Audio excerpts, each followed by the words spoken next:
Yes, yes. This is a culture. This is a lifestyle. I am so honored, and you should be honored too. We're here with Nicco Noire.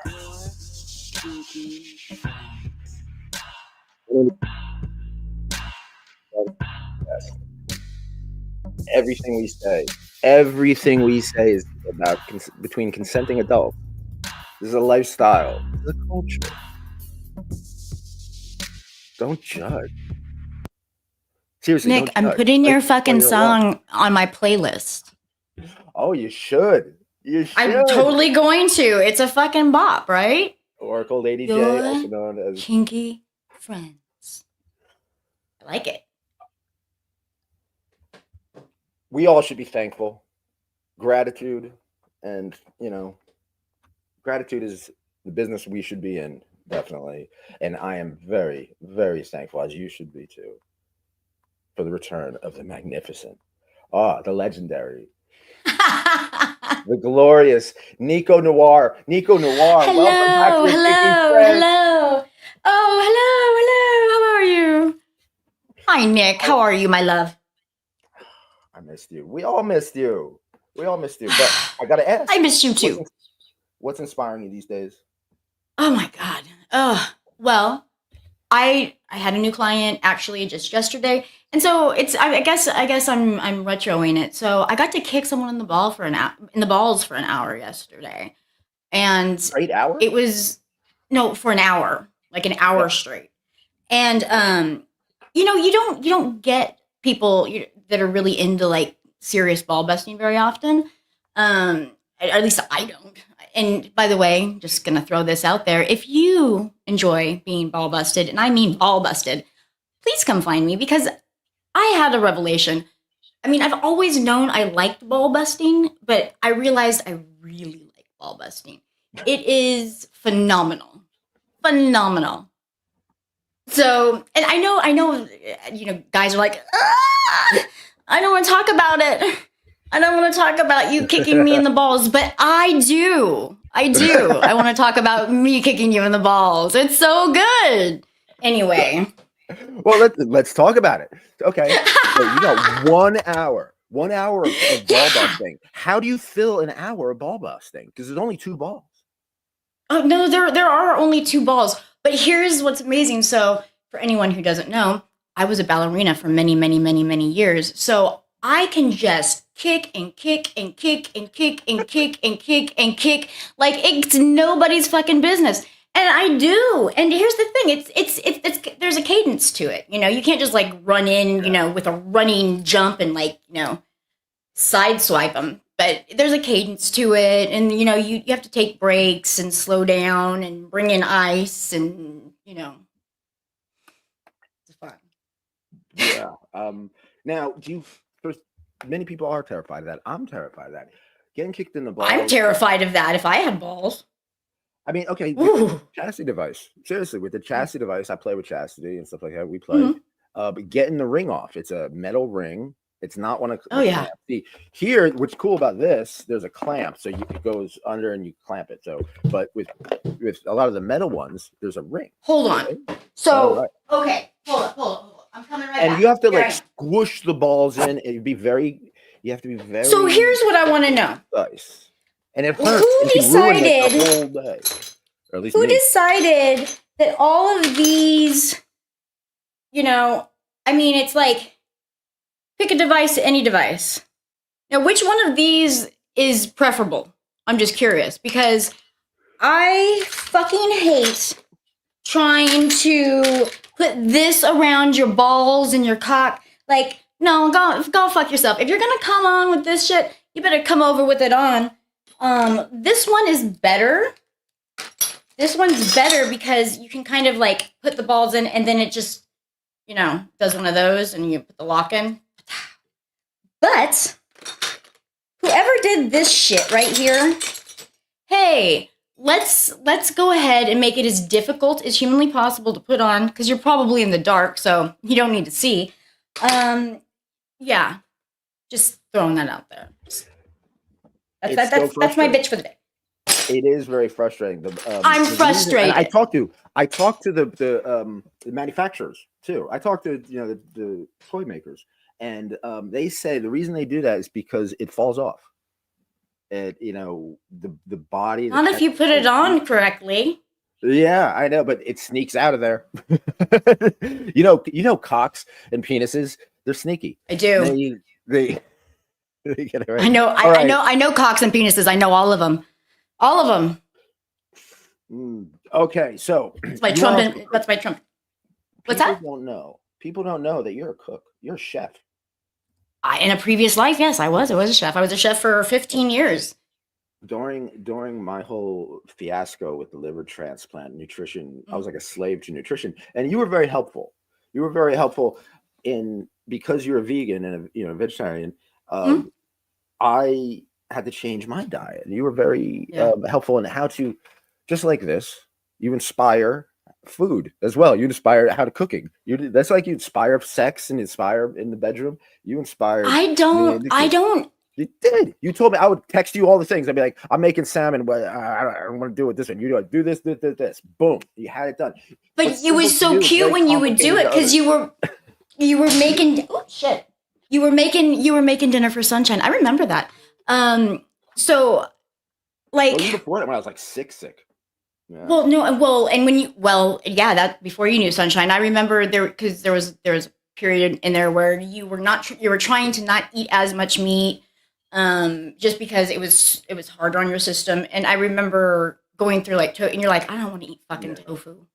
I don't want to eat fucking tofu. I love tofu. You're gonna like tofu. You're gonna fucking love tofu. I'm gonna make tofu taste good. I always did. Yeah, I always tofu. But yeah, you really gave you some recipes and some ways to cook it. So yeah, not just food though. Yeah. You love Depeche Mode. We did a show, and I gotta pimp that show out too.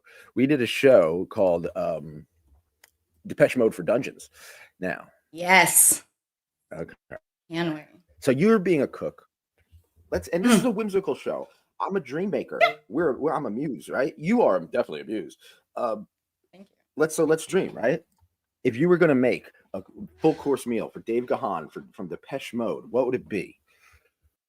Oh my God! Well, first of all, I'm just gonna opt. Have you seen like the naked women and they eat the sushi off the body situation? Have you seen this? Like it's. Oh yeah. So I'm just gonna offer myself as sacrifice and let David Gahan and I don't what does David Gahan want to eat? What does he want to eat? I will make it. I will smear it all over my body, and then he can just have at it. Fish and chips, that's fine. He's not a vegetarian. I don't give a fuck. Because you know what? I am. Ta-da! I swear to God, I would cook meat and let him eat it off of me. I do not give a fuck. And you know what?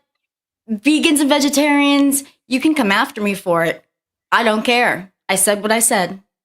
I asked AI, what does Dave Gahan of Depeche Mode like to eat? And it says there's no publicity available on his reliable sources on Dave Gahan's specific food preferences and dietary habits. Well, if I could suggest Nicco Noire, that's what I think David Gahan would like to eat. I highly suggest everybody please check out this episode we did, Depeche Mode for Dungeons. It was a super fun show. Yeah, Elvira. Super fun show. Elvira from Texas and that whole crew down there, they're awesome. Yep. Yeah. All right. So people are asking the real questions, the hard questions. And I know we've talked about this before. Yeah. But I want this to kind of be the definitive thing. Please take us through the process. How do you make what am I taking to? Oh, a mangina. Well, I teach classes. I actually have taught many, many classes on making manginas at kink conventions, and when I was working in dungeons at some swingers parties. But to keep it YouTube friendly, basically, a mangina is taking the male genitalia and warping it into what looks like female genitalia. How do we do this, you ask? Well, it is not as simple as you think, because you basically have to take the penis and somehow, because it's usually hard, somehow have to wrap the scrotum and balls up around it. So basically, you now have the peach and, you know, a beautiful peachy vagina look to it.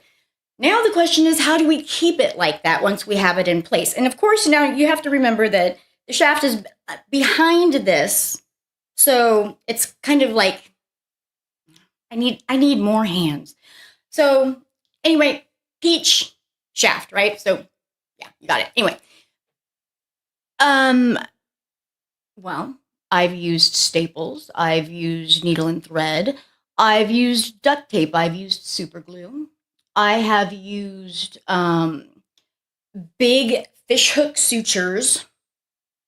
So really, the choice is yours, and it depends on you. It depends on, you know, whoever you're making the mangina on, because some people can tolerate that level of pain better than others, and each one of those um, is going to have a different sensation. So if you have a pain slut who's really into like the really sharp, piercy things, I would say, you know, go for the needle and thread. But if you're looking for someone who's mostly doing this for something aesthetic because they like the way they look with a peach, then I would say staple it or duct tape it or super glue it. That's going to be a lot less painful initially than, you know, Are doing needle there and thread. now? I don't like the stereotype at all. Hmm? Kink. You know one kinky person. That means you know one kinky person, right? There. Right, right, right. Is there a types of person who like the mangina? Is there a Yes, there mangina is. type? So okay, so I have it is a regular client. I see them fairly often, at least once a month thereabouts. And they're older. They're actually in their mid to late 70s. And she's told Wow. me many times, had I been a younger person when the trans movement and LGBT, you know, were really kind of in full fledged, she's like, I see myself as a trans woman.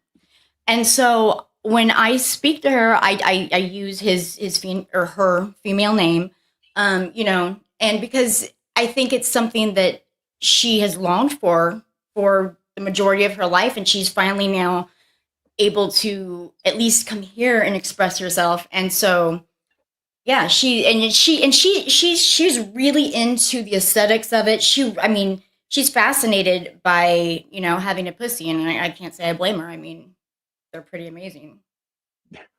Now, after it's done, you got the staples Mm. in. You go through the Well, whole. so it What depends, happens right? next? So okay, so for that client in particular, so then I dress her up, I do her makeup, and I send her out into the world as her full self. So she's Staple. responsible for pulling out her own staples and Wow. doing it. Right, right. So in the past, I have stapled her before, but she prefers that I use needle and thread. A, Oh, she is a okay. pain slut. B, she likes the piercy, pokey feeling. And C, it's easier for her to get herself out of. But, or I will make them use their new pussies and I'll just Hitachi them. Oh yeah. Do they come But inside? yes. Hi, yeah, Uh, yeah. how Welcome to long? my welcome to my existential nightmare. Now, how long would you say is the safest to keep it? Like, oh, how long do they keep the staples on? Do you have to like tell Oh them and well, say, no, you got to take those out? 'Cause- well, I mean, I would like to think that common sense would dictate how long to keep them in for, but because everything that I use is absolutely sterile, Mhm. you know, you could potentially leave it in. I would say up to, you know, 48 hours, but I would not leave it anything in for longer than 48 hours, just for the pure and simple fact that A, I am not a doctor. I only play one on TV. B, you know, you're if you're not, there's a lot of factors I think that Yeah. come into that. One, it would be urination. That's going to get real messy. You know, I mean, it's just Yeah. there's all kinds of situations there. So yeah. Now,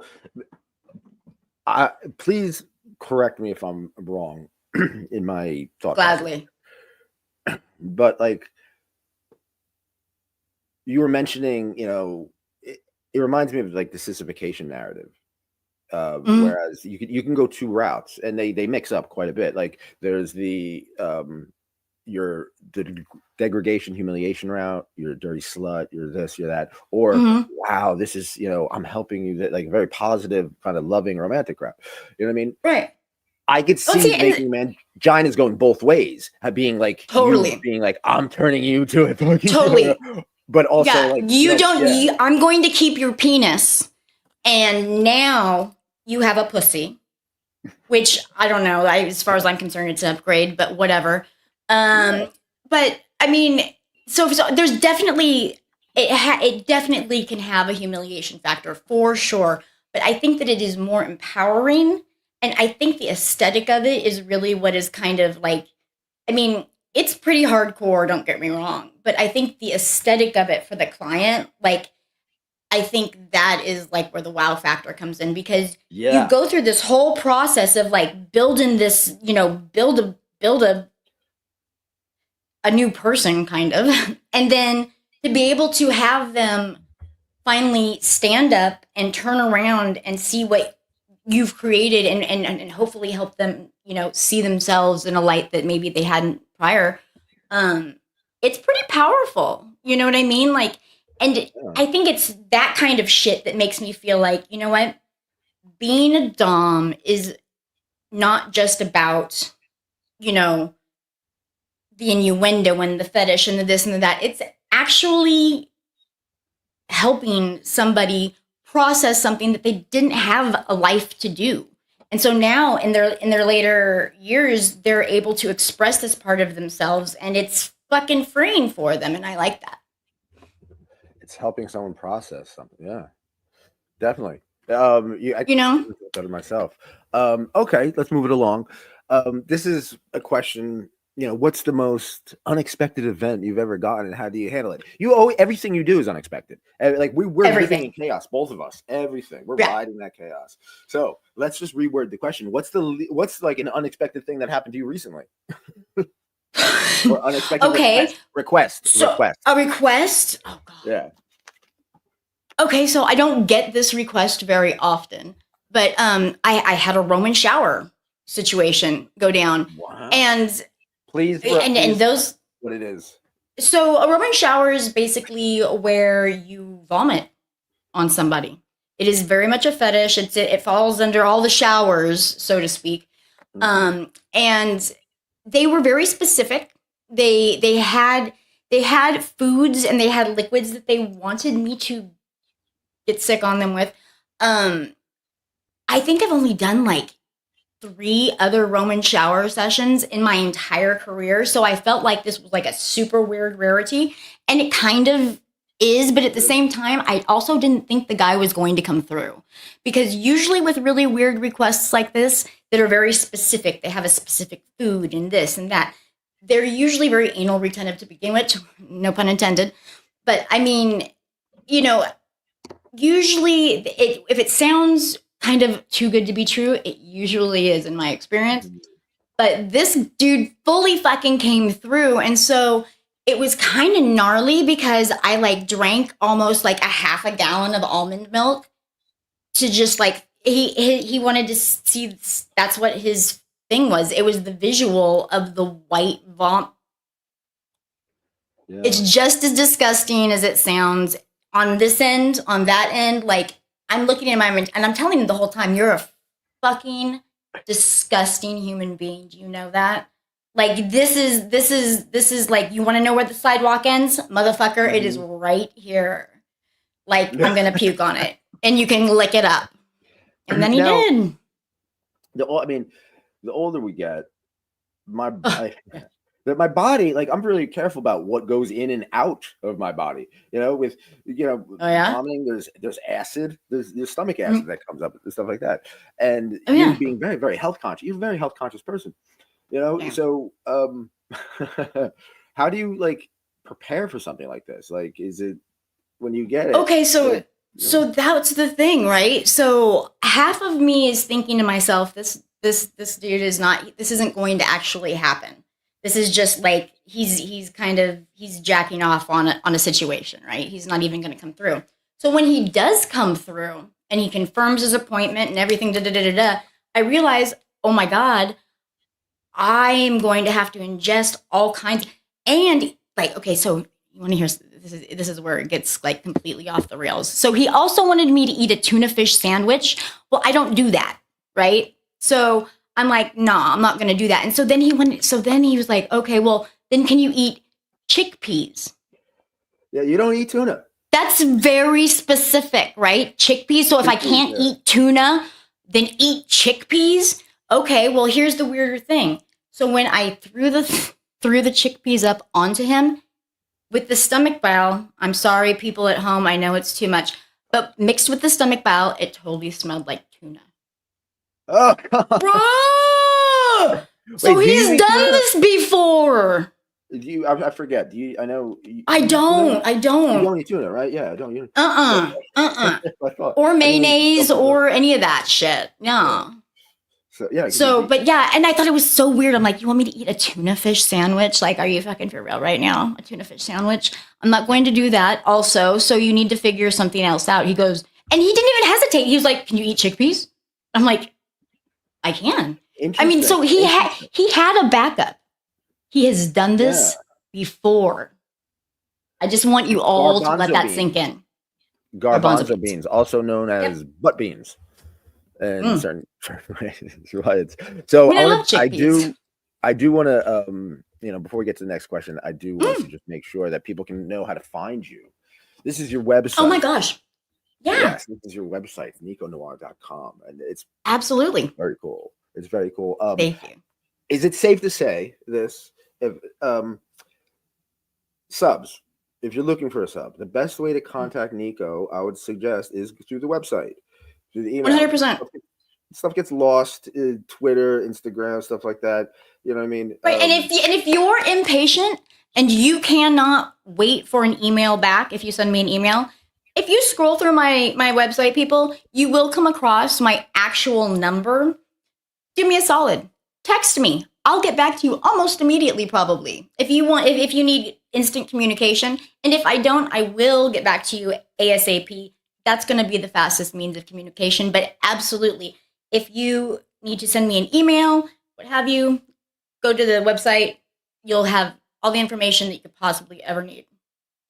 Now, I want to talk about names. I'm starting this little segment. I started with Vivian and it went well. And it was really inspired by you, because we were talking about how Doms have names in their cell phones for their subs. And just for everybody. I'll show you. My ex-wife's phone number, which is blocked, is Cunt Nugget. Cunt Nugget. Yeah. I'm not proud of it, but it's not. Hey, someone else called it that. We all go through a thing, and we all live some life. You can call people whoever the fuck you want. It's fine. Yeah. Don't you even trip on it. Well, we're going to talk about names for a little bit, but let's start out with names for subs. You were telling me, and without giving too much detail, but I'm sure if they're going to be mentioned now, I'm sure they're going to love it. You have funny names for your subs in your phone.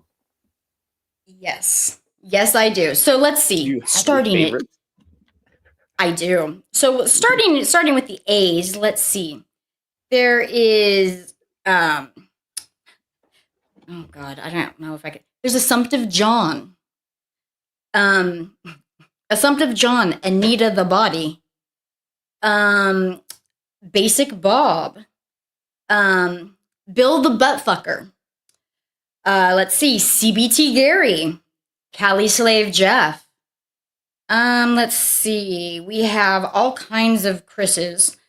We have lovely, I don't know, Mistress Claudia. Shout out to Mistress Claudia. Cock Hungry. Shout out to Mistress Cock Hungry Chris. Dropped out of college. Dropped out of college, Chris. Let's see. I mean, non-discretional Duct Tape Elijah, Dynamic That was Dave, my favorite. the Super Dick, Eric the Piss Gargler, Extreme Face Slapper Junie, half Asian J. Let's see. Hitomi Don't Know Me. Humper Jim. Here, Nico, I Let's- swear this is poetry. You can literally get on a mic in like a beat poetry thing, and just you don't even have to like dress up. You could like go in like sweatpants and a t-shirt and just be like, you know, and like Be like, like a poet. And just start. I'm gonna take myself out. Just keep on Okay. going. I'm gonna beat Nick it. Are you ready? Nervous Brian, you know, that new focus dude. And then there's Neil before me. Before who? Before neighbor John. John? Of course, John. They're all Johns. But first, there's Michael, don't you know? And then there's Matt from Boston. Where from Boston? We'll never know. Loser Adam, and then Lunchtime Gabe. Maid William, and Matthew the Sage. Ta-ta. Vinay. Thank you. Thank you very much, Nico. Thank you. True Thank poet. you. Actually, see, that's a true poet, right? True poet. So we have names for subs. Yes. There's also toys. I have a toy. Shout out to Locked in Lust to get 15% off all inventory of Locked in Lust YKF. So we got this toy. It's called the Crotch Rocket, and you know, You were telling me about that. yeah. So it's like if I'm in Chastity, and Sunshine just wants to like ride me and use me all night long, over and over and over again, and tease my caged cock, you know, and just take the train to Come Town. You know what I mean? Yeah. She has a saddle to ride. And so we nicknamed this, instead of the Crotch Rocket, we nicknamed it the Saddle. We just like this way it sounds. It just sounds better. I think I do too. So, do you have any names for your toys? Okay. Yes, I do. I have Big Black. Okay. I'll give you one guess. It's about this tall, which is about two and a half foot tall, and like, you know, like that at the base maybe. But I had someone almost like ball it. Right? Yeah. Right? Wow. I've got bowling. I have the strike, which is a bowling pin. Yeah, I've got stuff. Back there is the machine. Oh, the machine. The Please tell us machine. about the machine. I think the machine speaks for itself. I kept it far off in the distance, so it was just a blur. But leave it to your imagination, because I'm pretty sure, you know, it does all the stuff and things, so I don't have to. So that way I can sit here in my chair and watch you in your face. Who Tell you about it. Who seems to enjoy or not enjoy the machine the most? What kind of kinkster? Okay, so if I'm putting someone on the machine, they've either been wonderful or they've been terrible. Either way, it's a mixed bag, right? Because it's remote control. So I can sit here across the room and Pinterest and control your asshole. So it works out for me. I mean, they're in a predicament, but Yeah. you know, isn't that what you all signed up for? A predicament. That's true. That's very true. Very well said. Okay, Thank but then you. there's also names for moves. Do you have any certain names for moves? Like I don't think so. you know, like Well, okay, so when you're allowing a sub to or like if you're edging them or you're going to allow them to climax. So, instinctually, guys, they do this whole thing, right? Like the little, and I call it the little fuck dance because that's what it is. And I think it's adorable because usually they're, I've got them in bondage. I've got a hood on them. I've got them, they look insane. So when they start doing their little fuck dance, I think it's adorable. They look like little weird, they look like little wiggly worms on the ground. And when you're making a mangina, do you have a name for it? Like the verb? Are you mangining somebody? Are you gining? I would know. You're gonna get gined. No. Get mangine. No, then I usually at that point I've usually either named their pussy or they've named their pussy. I usually make them. I will have people pick out names either for themselves or their new pussies. And so once that happens, I kind of refer to the whole situation as that after that. Now, yeah. Okay, back to the manginas. I'm thinking with this. You are so obsessed with the manginas. No, we have I got a text. Someone asked. Sunshine. Do you? No, it's not sunshine. Do you size people up? Does manginas basically? I size everyone up. Meaning like if you're in a store or something like that, or if someone pisses you off, you've made a mangina out of people. So if someone makes you mad, you can make a mangina out of them. So does that give you a new perspective on how you view them? I could fucking make a mangina out of you. You better watch your step. Well, I guess no. You know what? Personally, I don't. But this is really funny. So my best girlfriend in the entire world, Kim. What's up, girl? She lives in San Diego, and she is a total gym rat, and she's practically bodybuilder fitness model. Like she's fucking buff. She'll kick your ass.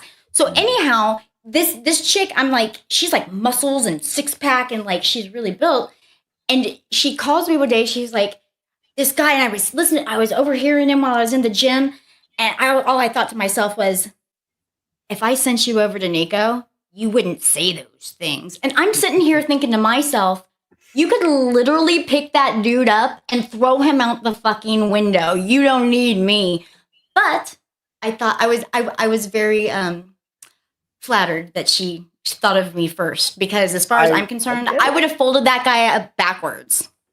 Yeah, well, the thing is, AC, you have the fire. You have you're the person who will take it further, and the imagination, right? And the experience of doing brutal things. That experience comes in handy. Well, and see, okay, so, and I think anyone who knows me will attest to this. There is a reason I am a homebody. There's a reason I don't go out a lot. Unfortunately, I don't know if it's unfortunate or not, but this is who I am, right? So I have a no filter problem. I forget that I can't go out into the world. I can't go to Target, and when something happens, I can't turn around to some random stranger and go, "Can you believe that fucking cocky shit?" Jesus Christ, I would fuck that thing dead. I would love that. If I was at Target and I just saw you of all people and I didn't know you and you just can you fucking believe that? I'd be like, I know. Can you? I'd be like, I'm like, I've been given the grace to live in a pretend world. And so when I go out into the real world, I really have to dial it down because I forget that there's actually a world outside of my world. Yeah. I do that too. You gotta watch what you say. And speaking of that, let's give some rapid fire kink advice. Okay. Yeah. Gonna get a little dark now. Let's go. This is an easy one. How do you do that? It's a little dark now. You restrain someone, and their arm starts to go numb. What do you do? Well, how long have they been there? How long has it been? What color is it? Is this something that they are we doing this on purpose, or is this a result of something that is it happening as a result of something else, and it wasn't the intention? So this is a loaded question, right? So first of all, you have to ask yourself, was I trying to, put pressure on the arms? Is there a reason that they're numb?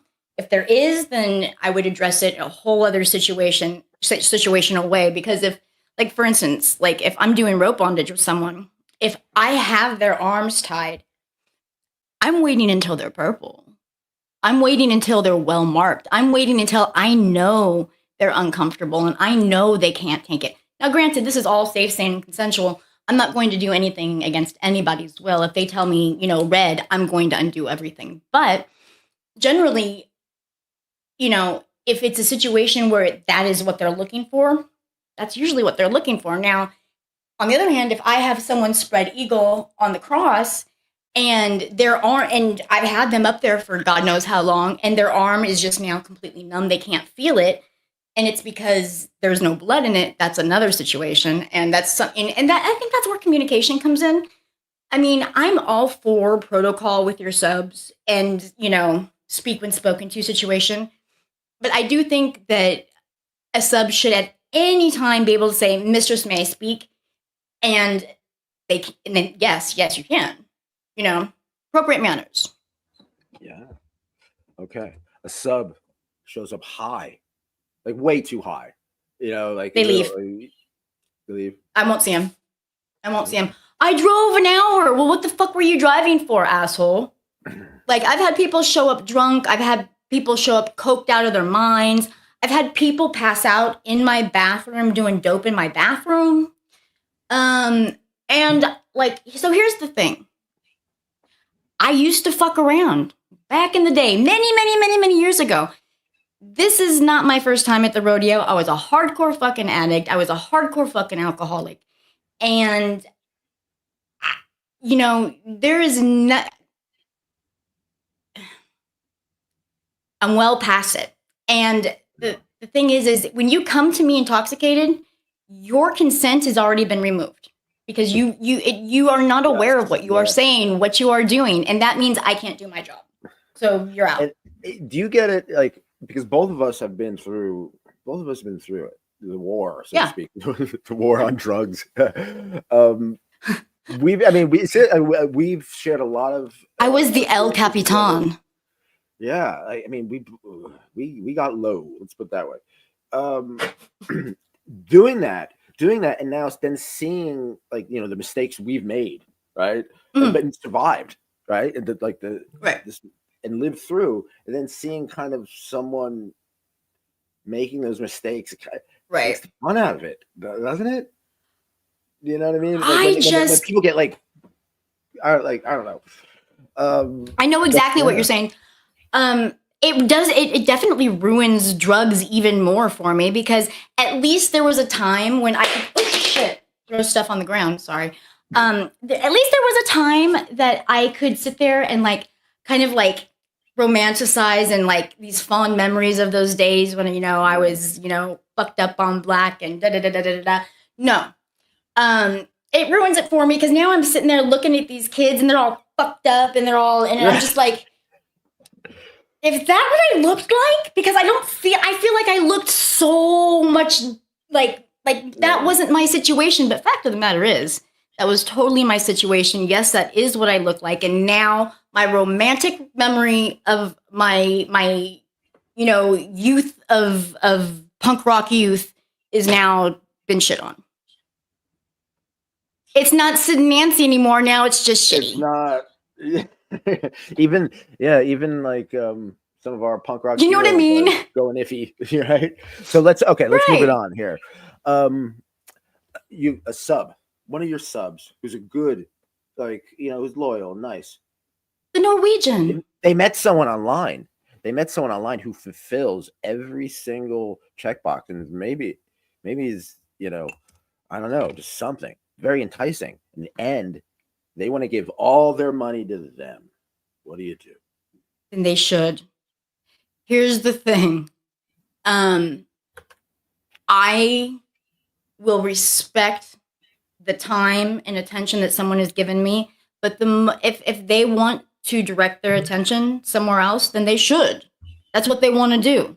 And if any of my subs, and I am saying this directly to you, you find that person, fucking take the money and run. I mean, run far, far away. Where I couldn't find you. But run, because what you want does not exist except right here. All right. What about a dom? Is talking about robbing somebody, either a sub, a bank, or doing something just something illegal, something that you're like, you got, Right. a Why do you store, have to be maybe. such a cowboy? Yeah. Yeah, don't, first of all, I Not just, just a and I dom. It can't, can't be another kinkster. just Like another right, kinkster. anybody. Like, here's the thing. This is a counterculture, right? We are left of Mhm. center, very much so. And that doesn't, that means, it's a social situation. So not everybody is going to be like, Boy Scout kink leader. There's going to be people who are going to rob the kink liquor store and break into the kinky house. So you have to remember that you are a representation of the people. You become the people. You become who you let surround you. Yeah. So the people that surround you become who you are. So just remember that And the people you I choose to would like spend to your time say with. this. I would like to say this, and thank you for bringing that up because your kinky friends, everything in YKF, I have to say, I want to represent the kink community as decent people. We are Oh yeah. decent people. I Mhm. mean, we don't break laws. And the reason why we're talking about all of this is because we don't want to break laws. We want to do things legally, right? No, And we are normal, we're average. We are your neighbors. We are your good people. coworkers. We are your uncle and your You know what? auntie. We will change your tire in the middle of a storm sometimes. We'll pick you up, if you're on the side of the road, help you move. We will Who helps send. you We will. move? We Right? will Who help. helps We'll you move? help you move. You're traveling across country and you're hard up. You can stay. You know what? No, seriously. And that's the thing. We are just. And I can. I'm glad you brought this up, Nick. We we are just regular fucking people, right? We're just human beings, all of us.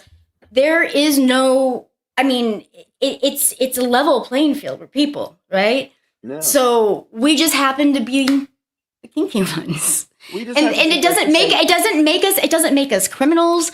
It doesn't I like make to say us this. We're sexually these we are sexually we're enlightened people. That's what we are. well we're curious. Yes. We're curious. We have questions, and sometimes the answers are not necessarily what you thought they were going to be. So But then what if you get a we're sub comes in and then he's talking about killing a CEO of a major healthcare company? what? He's I trying to don't pull a even.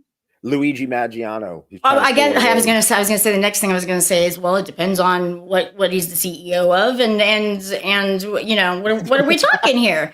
What are we talking? What is the CEO? Like, That's a I good mean, do question. you need a ride? Like, what's going on? No, That's a good one.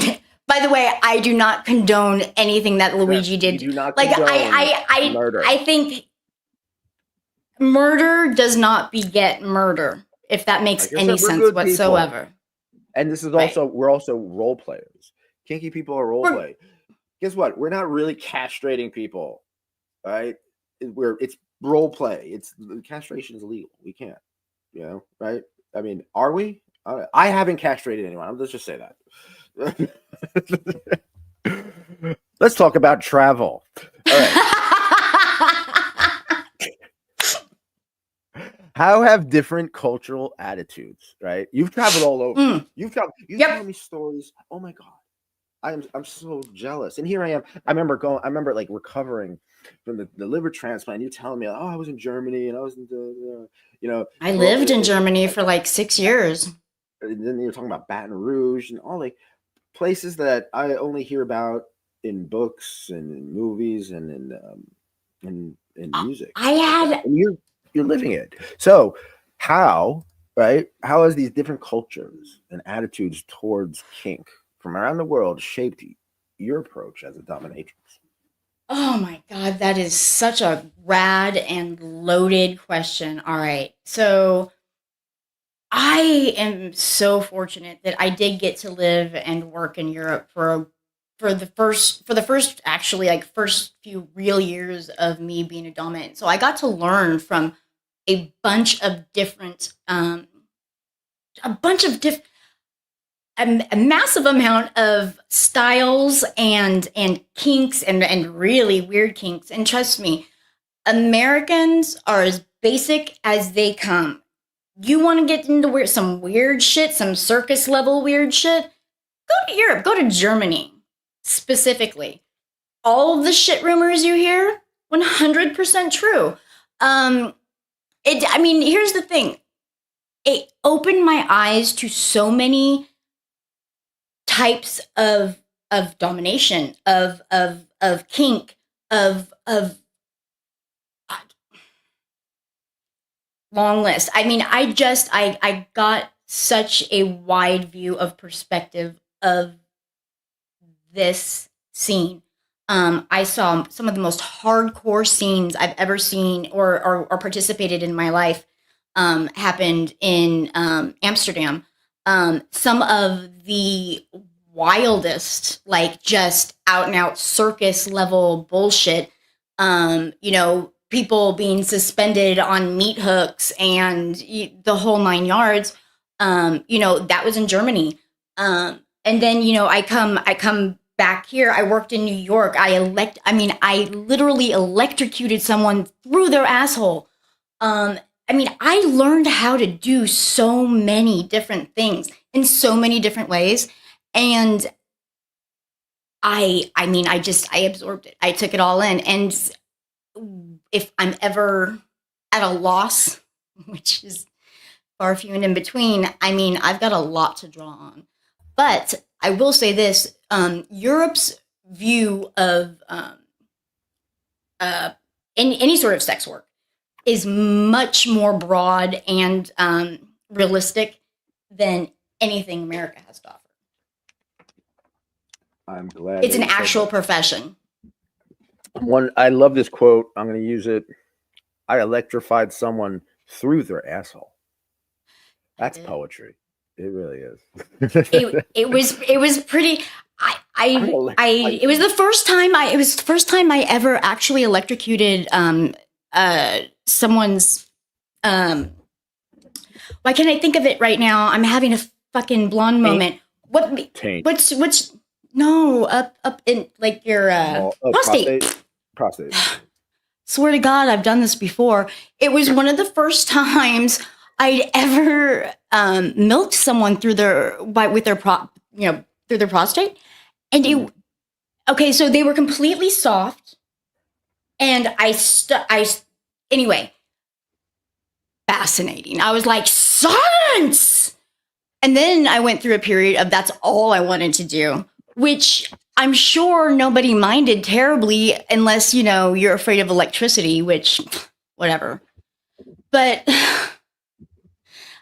it was amazing fascination, and it kind of set me off on a tangent and down another road that I never in a million years could have ever imagined that I would have been going down. I love how you said about the Germany, you're like, about the porn, all that shit's true. All that shit's true. That's on that's a layered statement too. That's not. Oh, and I mean every word of it. I mean every word of it. It is all true. So, which brings laughter. Yeah. Laughter. What is the funniest or most unexpected moment you've had while working as a pro dom that made you laugh? I'm saying, so many. There's so many. You tell me all the time. We've known each other for years. Just first thing that comes to your mind. Okay, so I feel like I have to, out of pure and utter respect, start with the Norwegian. The Norwegian is, so here's the thing, when you have these long-term clients, no matter what the situation might be or the dynamic is, you build a relationship and you have a concern, a caring, a love, or whatever for each other. And one of he is quite possibly the funniest, and he doesn't mean to be. He has a Minnesotan accent. So I want you to take that into consideration. Don't you know? Oh yeah, Like, you know. like very Fargo. Well, that's Yeah, well, Fargo's North like, Dakota, but it's that whole kind well, of. is that where it is? I mean, maybe I don't know. I've always But kind of thought it it's was in that like just area. Yeah, Midwest, I they call guess. and shout out to Atmosphere Slug from Atmosphere. He calls it Minnesota.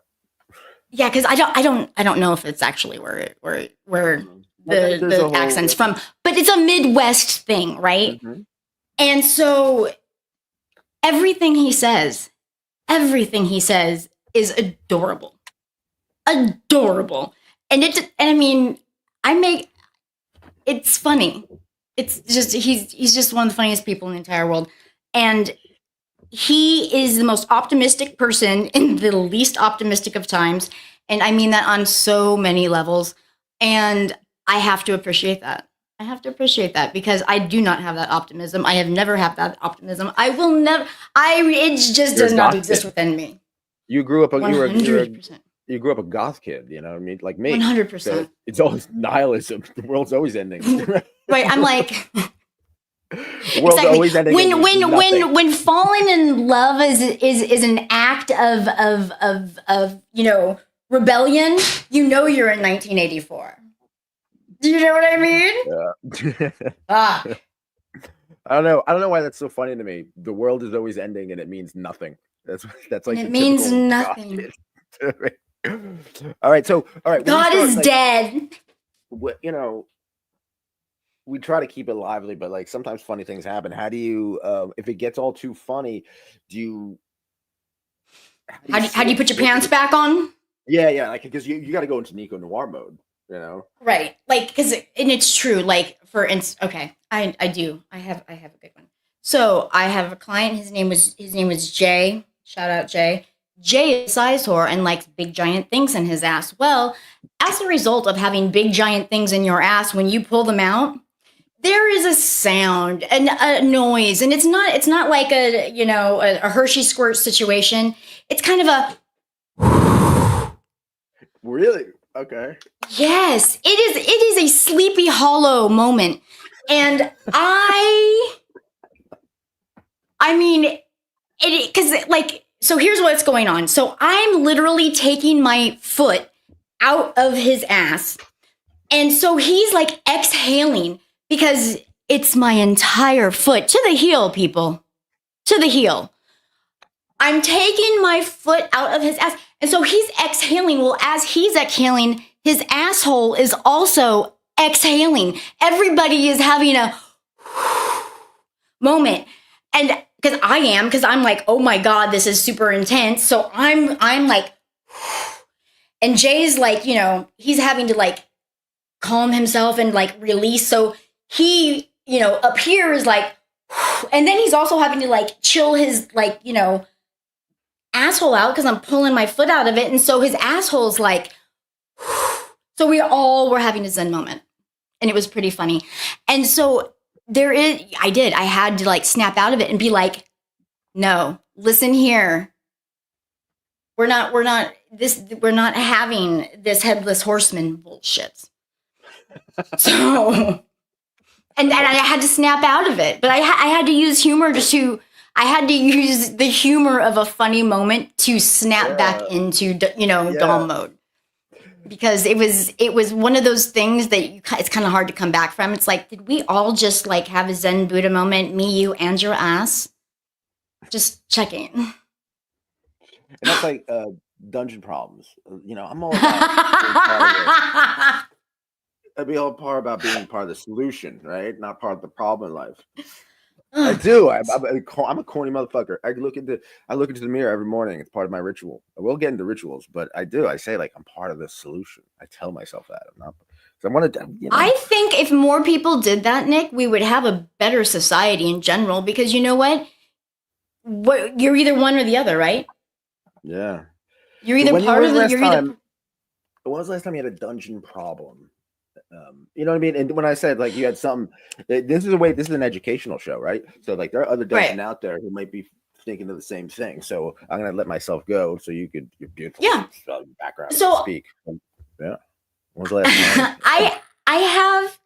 I have this dungeon that I'm in right now. This is in my house, so I'm at home. I work from home, and which is very convenient because it lends itself to people who are into like real domestic and kind of informal, um, uh, who are interested in kind of like the subservient maid errand boy situation.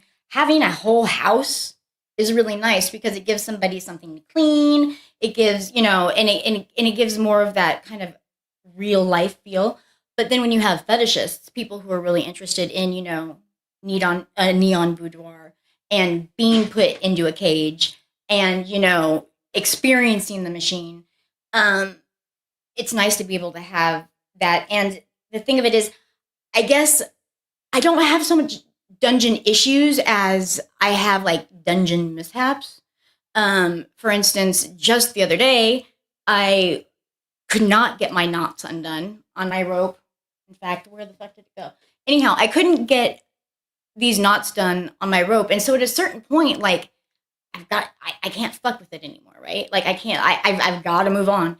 And so I ended up having to take out scissors and cut my rope. And I think that for the client, it was probably, super hot. There, danger, scissors, whatever. But for me, internally, I was kind of embarrassed and a little pissed off because A, why can I not get my own knots out? And B, like, it's fucking expensive rope. But it is what it is and we move on, right? But so I guess that would be like my most recent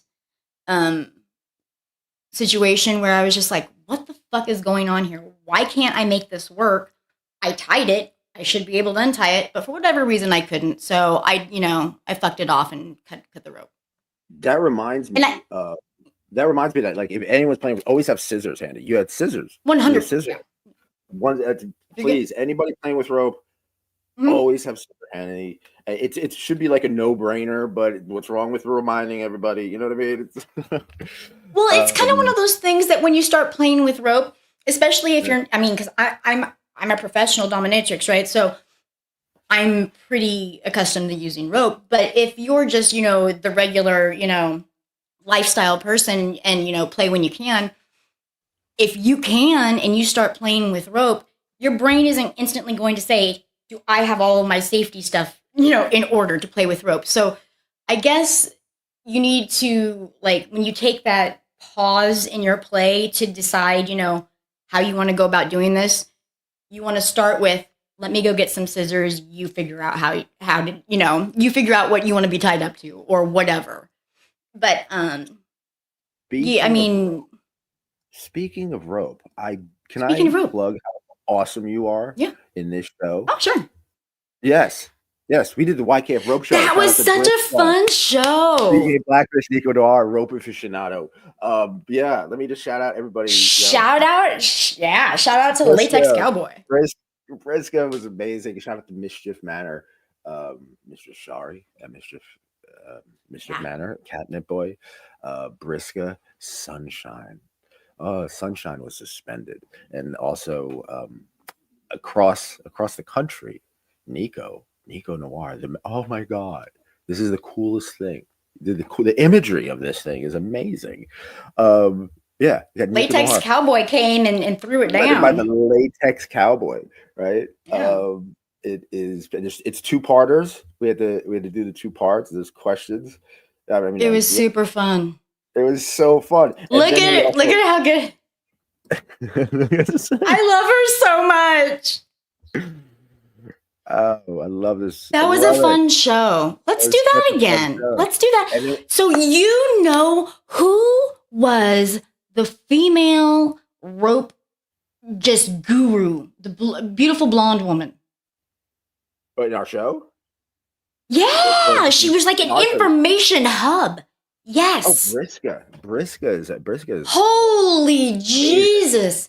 So Briska is a big bad boss. I want Briska to tie me up. Yeah, shout out to Briska. Because I can take it, baby. It's amazing. Yeah. it's like, so we go to the manor, and I feel like Ah, I'm in either a cross between a Wes Anderson film and a Stanley Kubrick film. The image, because of the imagery and because of the scene, you know, you that see would be you see such a someone on a good cross, show. and then you see someone tied up in the suspension ring where you saw her tie up suspend Sunshine. I mean, I don't want to talk out of school, but let's just say her work is amazing, and Her work is amazing, and yeah. And if you her see her, if she's at a dungeon, knowledge. you should definitely take the time to just watch her work. Don't interrupt. Obviously, whatever you do. She's doing. She's busy. Right, but I would. Yeah, I see people She say was don't interrupt. a wealth of knowledge, and she. I mean, Yeah, I'm so impressed. amazing. That's what's Very wonderful about impressed. having your kinky friends. So, all right, Right? let's talk. I want to talk about something that's, oh my God, where'd it go? I don't know. Where'd it go? Uh, Not figging with Ginger. We're not figging with Ginger, are we? Are we? I've No, figged we're with Ginger, not recently, but I have many AI and times. kink. I went through a whole figging phase actually. I remember that we talked about it on the show. But AI and kink, right? AI and kink. How are you Ha- evolving with it? so I have a whole site. I have a whole AI Nicco Noire site that I actually it's I don't What is run it? it. It is What? it's I don't know what it is. It's literally I think it's Nicco Noire AI. And it is completely fan based and it's run by somebody and it has been kind of cool and amazing. They put up really neat cool shit. Um and they contacted me before they put it up and said, "Hey, look, this is something I do. I make, AI situations. Would it be okay if I made a page of you for you?" And I said, "Sure, go ahead." And so as soon as I did, and then the next thing you know, I had this. There you go.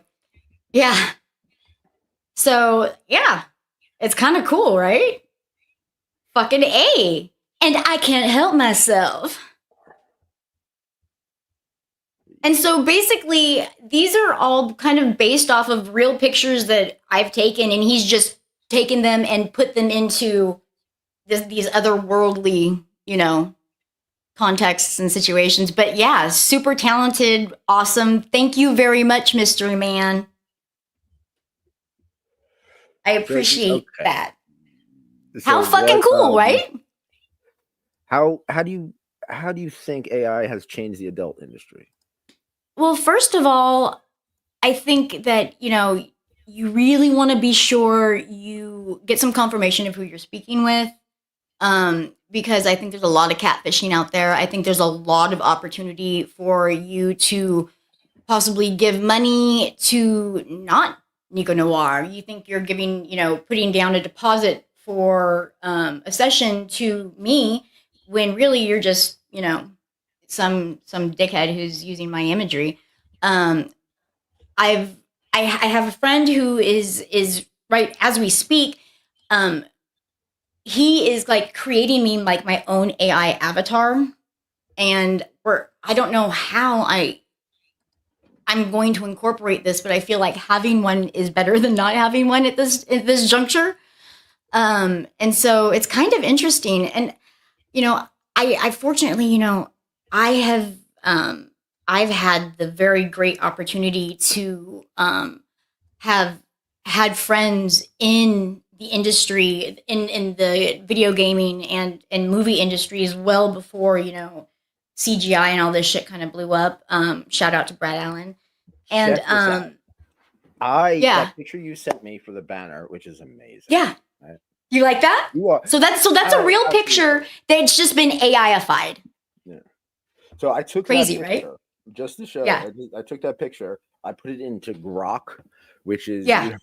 which is X's AI thing, right? Uh huh. The reason I do this for that because I want to show what the AI is thinking.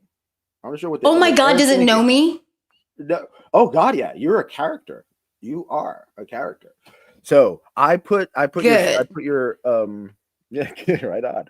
So I put your picture and I asked it. I did this live. I have no idea what I'm putting up. So we're in this together. Okay. I And like it. made Let's that do picture this. I made that picture into a Victorian oil painting, and this is what comes up. Oh my gosh. See, but isn't that crazy? Like, what is happening? And the weird thing is about with Ask AI, Grok right? who Nicco Noire is. Oh yeah. I'm just curious. I'm just curious what it knows about me. What do they know? That's a funny thing. I haven't really looked myself up yet. I guess maybe I should. Maybe I don't want to know. Okay, let's do it. All right. I'm putting it. I gotta present it. Share screen. It's like Nicco who? Nicco Noire is a professional dominatrix, often referred to as the pantyhose princess or headmistress Nicco Noire. She has over a decade of experience in the BDSM and kink communities, specializing in a wide range of practices, including pantyhose domination, sissification, obedience training, ball busting, CBT, cock and ball torture, corporal punishment. Yeah, get the glasses on me. Psychological and sensual sadism, hypnosis, financial domination, also known as FinDom, role play, tease and denial, foot and leg worship, maid trading, and more. And it goes on and goes on. It's pretty great. That's amazing. Well, oh, look here, check this out. She is also known for involvement in media, co-hosting the Your Kinky Friends podcast. Yeah. Where she discusses topics related to the BDSM community. Yeah. Oh, no, delicious. I love it. Out too. Yeah. Right on. Yeah. Well, right on. See, Nick, we're gonna leave something behind, whether we like it or not. We're trying. And it'll be kinky as fuck. All right. We have to. This is for Stan. Alien roleplay. Have you done any alien roleplay? Any ovum depositors recently? Sadly, Nicco, and what planet are you from, Nicco? Oh God, I don't know. But if and when I find the home, the mothership, I will let you know. I have not, unfortunately, had any sort of fun alien roleplay since that one dude who fucking ran out on me. I literally I looked so fucking cool. And homeboy forgot his lines of his own story. You're very deep. And like literally, he just folded his whole life up into a bag and left. He just didn't say anything, he just left. And I'm like, what just happened? I got eggs. I had eggs. I had all kinds of stuff. Jelly eggs. That's an interesting point. There's just like that. I have a friend who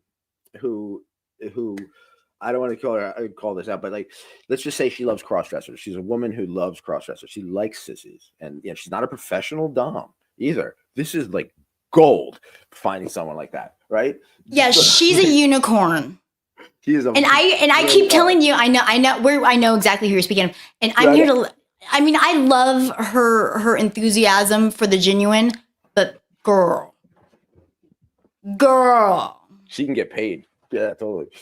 I keep telling her, I come from the school of cool, and they tell us to get paid, right? Get paid, get money, get money. Anyway, so the sissy came all the way there, in the car, right, and then full on dressed up, wig, heels, garter stockings, and I'll say it again. I said every show, I'm locked and dressed under this suit and tie right now. Right? Mm-hmm. This pictures it didn't happen. This later. This person came all the way and then turned around and like wouldn't come out of the car and wouldn't even want her to go out to the car. It could, like, couldn't find it. Like, it was close but not close. You know what I mean? What do you do in that situation when they're right about at the tipping point and they're about to turn around? You don't want to be too forceful because then it's coercion, right? But you also want to be the person to inspire something good. You What's want the to fine push line in between? somebody's limits. You want to push somebody's limits. But maybe that's the limit. Because here's the thing. There's a difference between trans people and cross-dressers, obviously. And cross-dressers, they're in it for the imagery and the fantasy and the movie that they've made in their mind, the idea of themselves dressed in this way and the way that makes them feel. So to take that one step further and make it real and put it into the real world, that's taking a step that is no longer imaginary and fantasy. That's now something real. And so if you're putting yourself in a position where somebody could recognize you or know you, and you're not trying to put out to the world that you're a proud crossdresser, that you just enjoy doing this for, whatever reason, your own personal reasons, I think that's probably why they chose not to take it the step further into real life, because of the what if factor. And what if nothing happened at all and they had the best and it changed their life forever? Okay, well, what if they saw their boss there?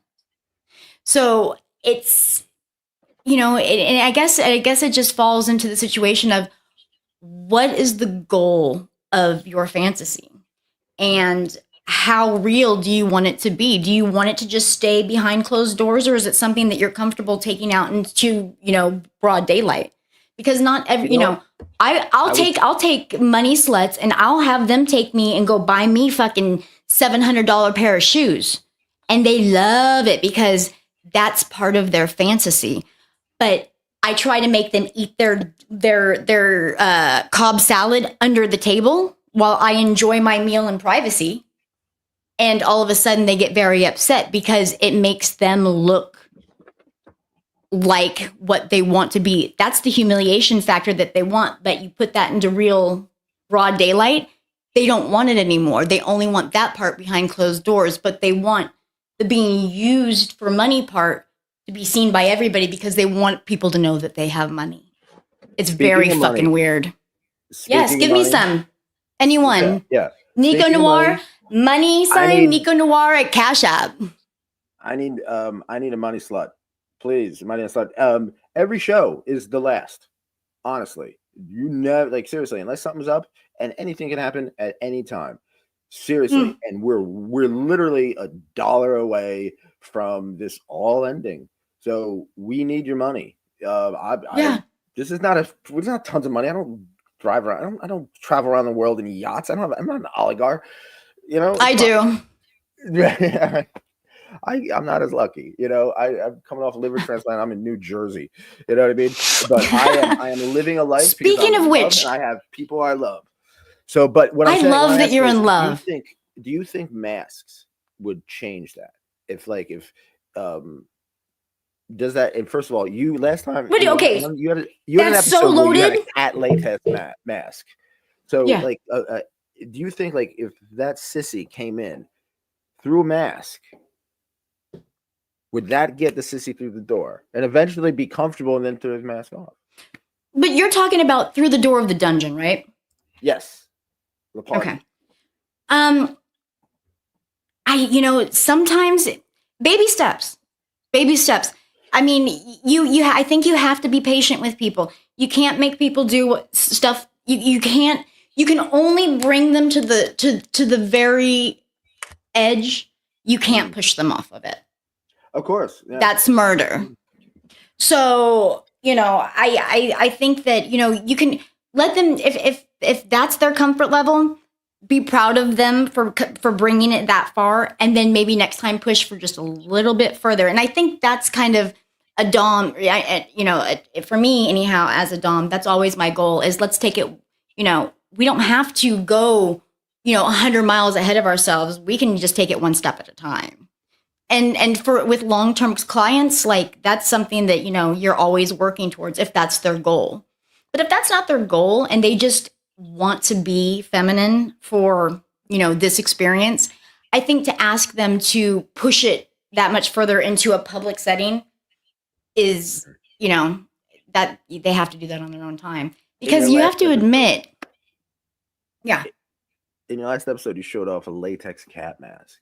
Do you have any other masks? Yeah. Do you have masks? Do you put masks on your subs or anything like that? Is that a common thing, or is it? Yeah, constantly. Here, hold on. I've got. Oop, shit. Let me break that real quick.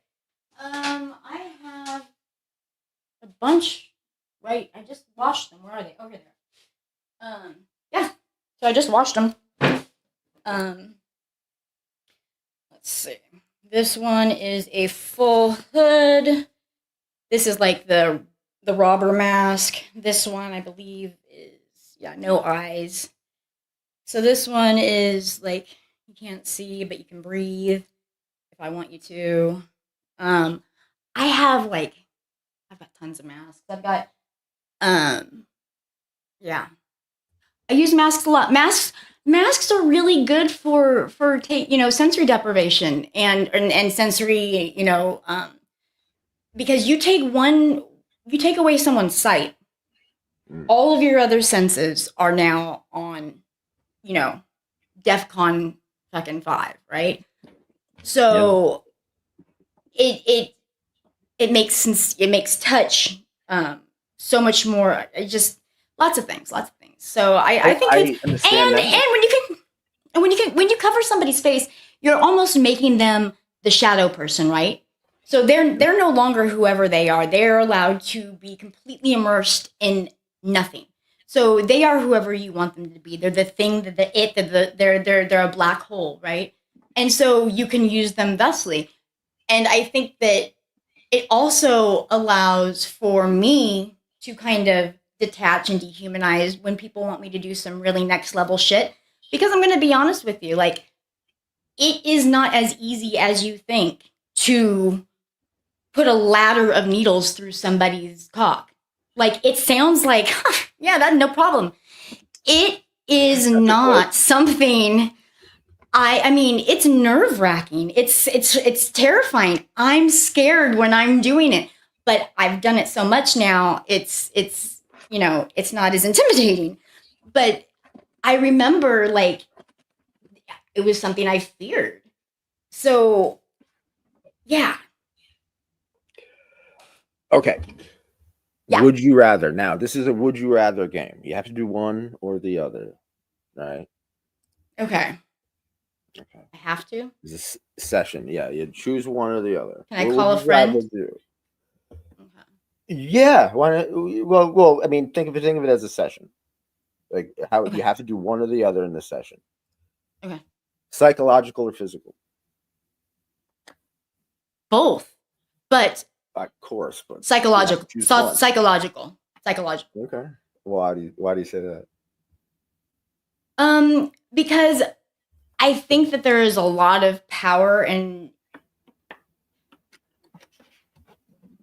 once I realized what I was actually capable of, and then it was my obligation. Dude, I want to use this for good or evil. So I just think there's a lot of power in that kind of control, that kind of domination. That Mind power. I want you to think about me 100% of the time, all the time, and this is how we're gonna do it. Okay. You know what I mean? Would you rather? Right. Let's say, you're for some reason you're like a sub and you're forced to be a dom and you have to choose one. I don't know. Whatever. My mind can't keep up with anything. So anyway, would you rather experiment with new kink or just do the standards if you had? That's tough. I guess experiment. It could be a new kink that you do not like. Well, you know what? If it weren't for yesterday's kink, I would have no idea what the kink of today was. I mean, and here's the thing: like, I started my entire existence in kink started because of a piece of latex clothing, and it went from being a latex fetish model to 20 years now of being a hardcore pro dom, and um I've my wheelhouse has expanded so vastly, and if it weren't for trying something new, then I'd still be wearing latex, I guess, or that's all I would have ever done. Now, Which okay, not knocking latex, by the way, because latex is still my jam. of course. Now, would you rather, just your personal taste, you have two subs. You have two subs booked at the same time, or they want you at the same time. It's not your problem. It's not your admin problem. It's theirs. So they both, they both asked you, you know, See, you're asking me a impossible detailed, things because I a detailed. schedule my own appointments. Hear me out. Hear me out. A Okay. detailed Okay. plan session or a spontaneous session. What would you rather? Detailed plan session every time. Detailed plan session every time, and reason being is because that is where I live. My whole shit is about building your session, picking up on all of the little nuances, and I actually, believe it or not, listen to everything that you say to me, and I read all of the emails that you send. So when you're dropping details of things that you didn't even realize that you were talking, I've already taken them all in, and I'm plugging them into your session. And that's I think where I thrive in this, is because my whole thing is being that real life fantasy. And so the more detail I have, the more it becomes everything that you have built it up to be. All right. Would you rather sensory deprivation or sensory overload? Sensory deprivation would be blindfolds. Sensory deprivation, blindfolds, earplugs, whereas sensory overload would be, sensory overload, feathers, ice, hot wax, even music, stuff like that in session. So sensory deprivation versus sensory overload. Would you rather? Let me think about this for a second.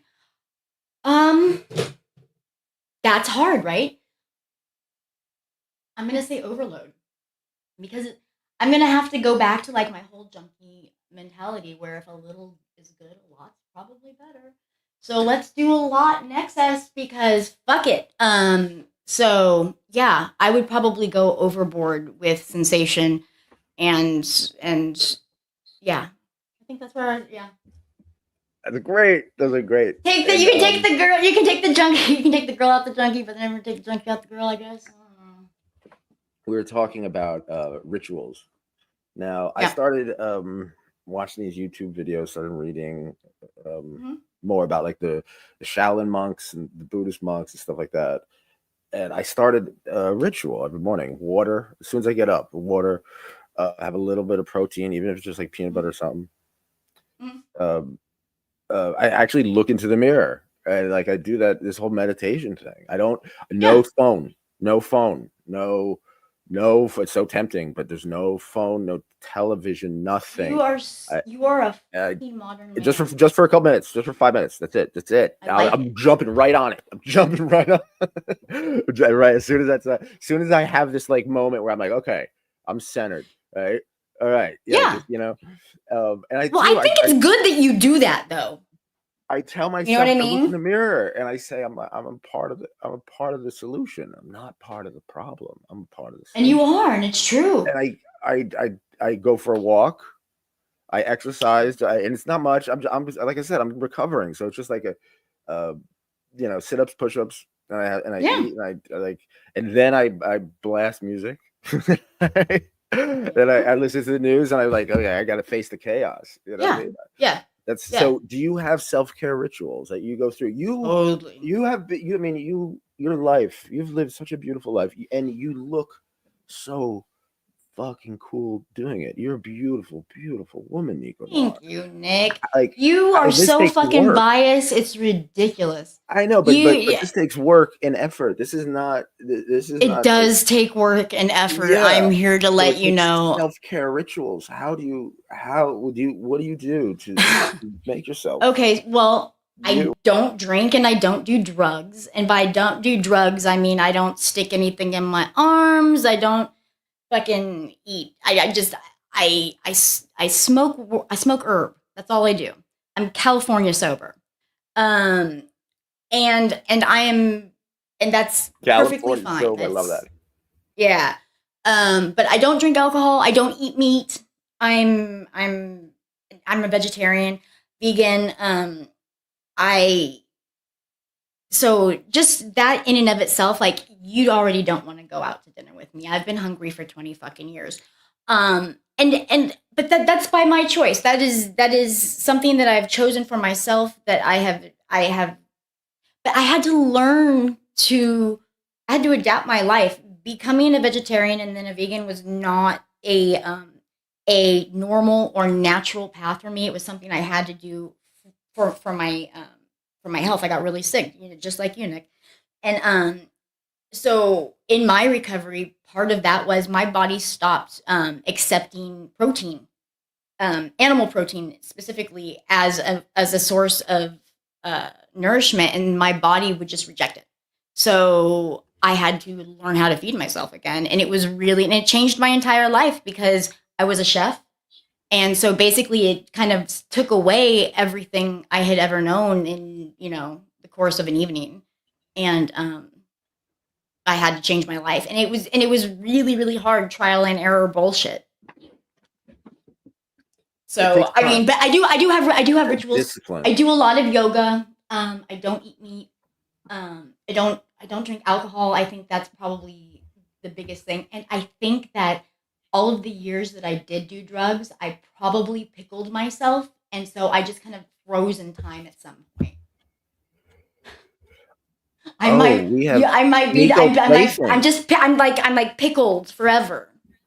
Like Nico I placing. don't have any work done. I don't have any Botox. I don't have anything like that. I don't have anything nip tucked or sucked. I have to exercise every single day. I have to make a conscious effort to I didn't used to, but I also was a ballerina for 20 years. So I had that metabolism. Well, I'm, something 6 years old, and my metabolism isn't that way anymore. So I actually have to work now, and I don't like it, but that's what we do because that's what we do. Discipline makes things easier. It Mm, does. Now, yes. Which what's is funny? which is the hardest thing to obtain because you can have all of the tools, but if you don't know how to use them, what the fuck, and Yeah. knowing how to use them is that discipline, and putting them to practice constantly, and then forcing yourself to have the courage of your own conviction and be your own, um you know basically your judge, juror, and jailer. Do you? So you have subs, I clients, do. subs. You have subs, Yep, and you have to discipline them. I do. Discipline makes your life easier when your subs are disciplined. How do you use discipline into your behavior modification? Let's put it that way. Well, that's training, right? So I think that comes down to, okay, so there's a couple different ways. So you have people like the Norwegian, right? So I've been seeing him for years, pretty much at least monthly, sometimes more, sometimes less, but on average. And when he comes to see me, he sees me for a week at a time. So let's hone that in for a second. So he comes from completely, he's in a different state, and he comes and he's here for an entire week. So he is, and he that's all I do for a week. So for 1 week out of the month, that's where I devote my time. Um, so he's had years of monthly training on what, how to behave. You know, I've learned him. So so that's the benefit of having a long-term client. But so then I have another client, Assumptive John, who's here in Texas, but in an entirely different part of Texas. And Texas, it takes 5.5 hours to drive across, so it's not as simple as you think to get from one place to the other. He has made a point of he's made a point of serving me in ways of he likes to give me gifts, and I told him, I said, I need you to acknowledge me every single day. I want you to wake up and I want you to say hello to me every single day. And every single day, I get a good morning, mistress. And regardless of if I respond to him or this, that, and then I get these random things in the mail. And now here's the thing. I have had 2 sessions with him in life, in real life sessions, but the rest of the time I've not seen him, and it's been 3 years now. And I get a text from him every single morning, and have for years. So I think that's where the training comes in, is you just, and that's also the devotion though too. It's a 2-parter. So I can only, I can train until I'm blue in the face, but unless they want to learn, so Yeah. that's, hey. And we had some technical issues. Please excuse me, but thank you for your patience. Yeah. Discipline makes things easier. See? Yeah. We had disciplined subs to produce the show. That's what we need. We need money, people. So please give it to us. Thank you. Yeah. You can find me on all pay sites. Let me ask you this. So Yes. You're some great advice to people. I have a friend, a kinky friend, coming off a heartbreak, a little older than us, right? And good 20 years of some hardcore masochism, and now has, I guess, been enlightened, let's say, and is now going the dom route, right? So they went from being a submissive to a dominant. To a dominant, and they're loving it. Somebody fucked up. Okay. So what advice would you give them? Mean it.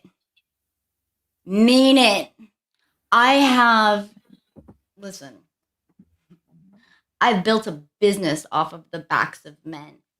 Mean it. Go all in. That's my advice. Go all in. Mean it. Go all in. That's the quote. Go all in. Right on. Now, okay. Did anyone ever want to dress you up like a fairy princess? Yes. Yeah. All right. It was purple and white, and it was a fucking nightmare, and I think it caught fire somewhere. I'm not sure. Oh, Nicco. If you could, okay, let's say you are a princess and you got a magic wand, and you could change the misconceptions about being a professional dominatrix. Yes. Wait, I have one. I've got a wand somewhere. Okay. All right. I'm changing misconceptions of being a dominatrix with your magic wand. Yes. Here we go. Just one misconception. Just one. You have the power to make just one. That's all you have. Oh, okay. The one misconception I would want to unfuck is we dominatrixes specifically are the only sex workers you will ever meet that do not have sex. So please stop propositioning. Bling! So stop being assholes and asking how much more does it cost? How much more does it cost to fuck? Yo, that's not what we're doing here, bro. Yeah. That's not what we're doing here. Thank you. But you get an E for effort. Yeah. And not an ecstasy E. You're like this. No. I'm just saying. Yeah. Just know that it's not that it's offensive, because yes, I am 100% in the sex worker category. However, I am also in the 100% entertainment business, and I need to make that very clear. All squares are rather backwards. All rectangles are squares, not all squares are rectangles. That's the mentality there. What platforms are you on these days? You getting the most action in? I'm on all of them. Come find me on Twitter, Facebook, and Instagram, please. And please, if you would go and follow that AI site, you guys. That is a totally fan driven run situation. And I think it's really fucking cool. And if you're a fan of me at all, please go and follow that because it's neat and it's a fan page. And I think it's awesome. Food. You love food. If you could describe love your food. dominatrix persona as a meal, what would it be and why? That is such a difficult question. Okay, I'm going to say, I don't know. I'm probably like I'm like an acai bowl. So I'm like cold and made of ice at the bottom, but there's layers to me. And they're all kind of fruity and fun, but it's not until you mix everything together that you get the full force of Nicco Noire.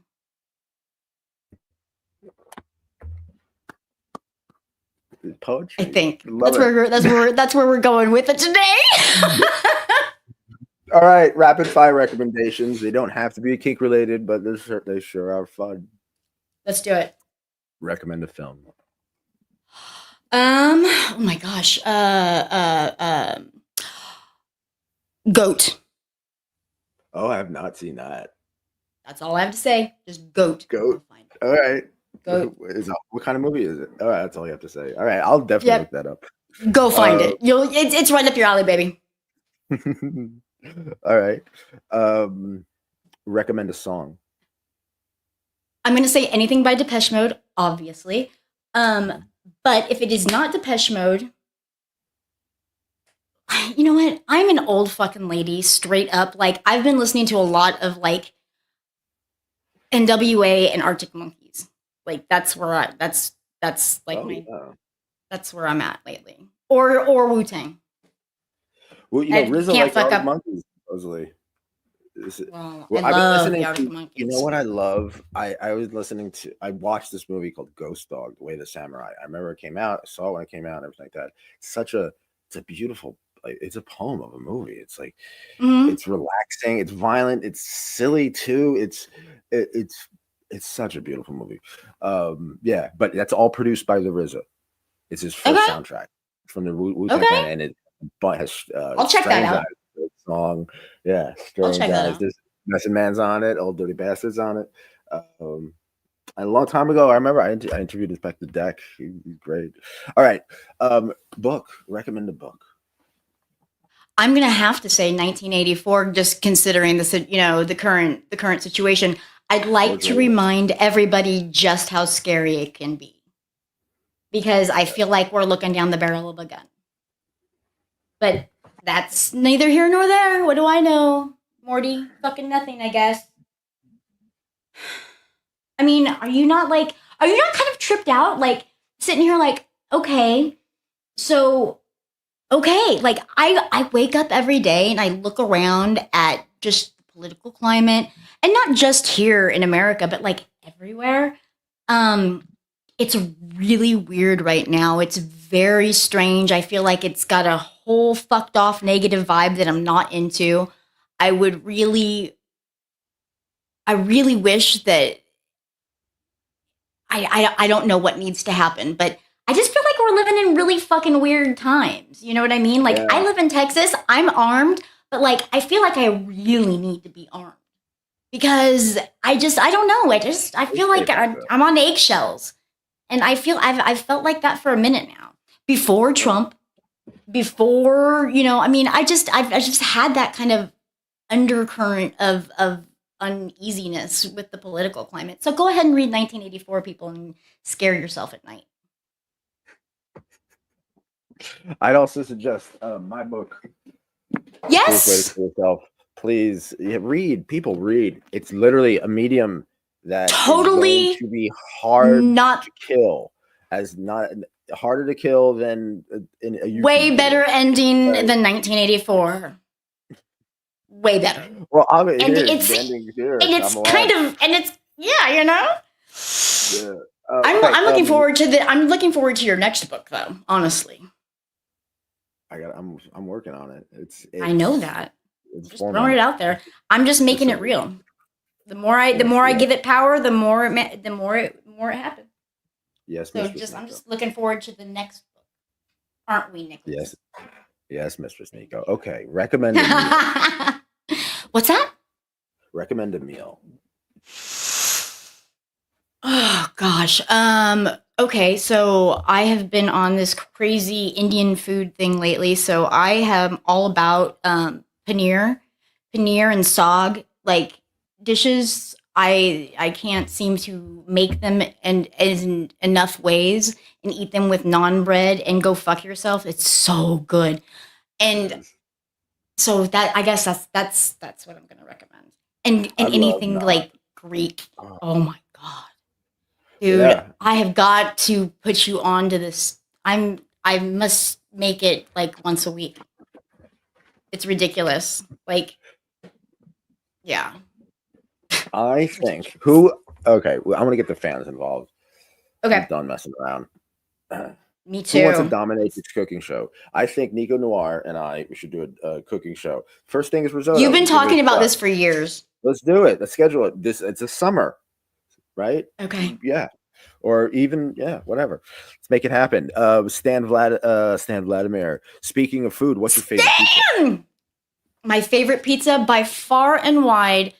Okay, so in actual real pizza, like back in the day when I would eat meat, sausage, mushroom, and onion all day long, New York style. I want to be able to fold it, greasy, fucking yeah.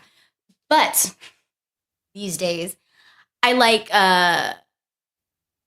anything with like cashew ricotta and tons of. I'm into Kalamata olives right now. I don't know. I like Kalamata olives, and I make everything fucking saag or palak or like everything has like an Indian vibe. Like this whole last 3 months, I don't know. I'm on an it's my flavoritism currently. I'm on Indian. You come to New Jersey. Oh my god. You come to New Jersey. October. Edison and October. Islam. Holy moly. You gotta get some Indian food there. Shout You're out not hearing me. Okay, I'm going to be in New York, which means I will be in New Jersey in October. Let's get you set up at the Manor. We'll do a show. I definitely support that, but I could give a single fuck. I would love to come see you straight away. And then we can go do whatever. Yeah, of course. Oh my god. I'm just saying. So in October, I'm going to be out there. And so you know what? I don't have any problem once I'm done because I'm going out there to work. And so once that's over, I'm more than happy to spend a couple days in Jersey. That would be wonderful. Oh, that would be wonderful. I think so too. So speaking of plans and speaking of imagination, let's say you had endless resources. I've asked you this many times before, but life changes, time changes, everything changes. Everything changes. It's the one thing. It's the only constant. The only constant in life is change. This is true. You have endless resources anywhere in the world, anyone. What would you do? What is your ultimate kinky fantasy? Okay, so I have a couple. Imagine that. So I fell in love with San Francisco when I was, I moved out of my house when I was like 16 years old, and I moved to the Bay Area from Houston, and it changed my life forever. I went back to San Francisco for the first time during COVID, and it held every bit of good feeling and all of the things that I remember it being. It still was. And, people will say left and right, oh, San Francisco is full of homeless and this, that. It's always been, people. Get the fuck over it. Here's the thing. I love San Francisco. If I had endless resources, I think I would go and buy myself a beautiful Victorian, ridiculous old house that looked over something beautiful in San Francisco. I just love that city. And if it weren't for the fact that I was born and raised in Texas, and if it doesn't come with at least an acre, I don't want it. Um, I would run to San Francisco and never look back. But I'm not. It is not. I mean, it would be very realistic for me to live there now, but at the same time, not realistic for me to live there now. It's just it's different time. But I love San Francisco, and if I had endless resources, I would buy an old Victorian painted lady, and I would eat cioppino and sushi, and because I would have had my stomach fixed, and but actually, there's nothing to be done with my stomach; it can't be fixed. But I'm just, this is my imaginary and kinky fantasy, and trust me, that's the sexiest thing I can think of: seafood soup. Ugh. Seafood soup. All right. You know what time it is. Word I association do. game. I'm gonna say Okay. we're almost done. I'm gonna say a word. Okay. The first word that comes to your head. Okay. Pegging. What was it? Pegging. Pegging? Pegging. Dicks. Staples. Staples. Staples. Staples. Staples. I don't know. I don't know. Like I don't think of staples. I think of staples when you say staples. I would think of manginas.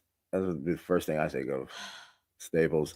Trust what about me, murder fetish? I care so much less about y'all's dicks than you think I do. Yes. Oh, that episode. Oh, that episode was amazing. Thank you. Please, everybody, check out the "I Don't Care About Your Dick" episode. I don't care about your dick. That was everybody came through. Oh, really? Everyone came through just to make sure that they don't care about your cock. It's great. Nope. Stan Vladimir has a very good question. How do you see the kink industry in 20 years?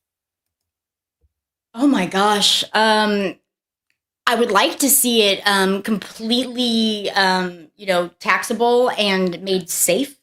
And I would like to see it become a part of our economy, a legitimate part of our economy. Because here's the thing: sex work is never going to go away. So if that's the case, let's legitimize it, let's monetize it, let's make it safe for both the sex workers and the consumers, and move forward in progress instead of taking steps back into the fucking past, like this whole Roe versus Wade bullshit that just recently went down.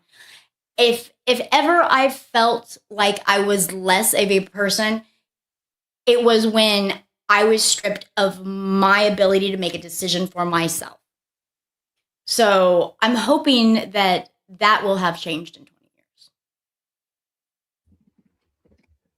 Well said.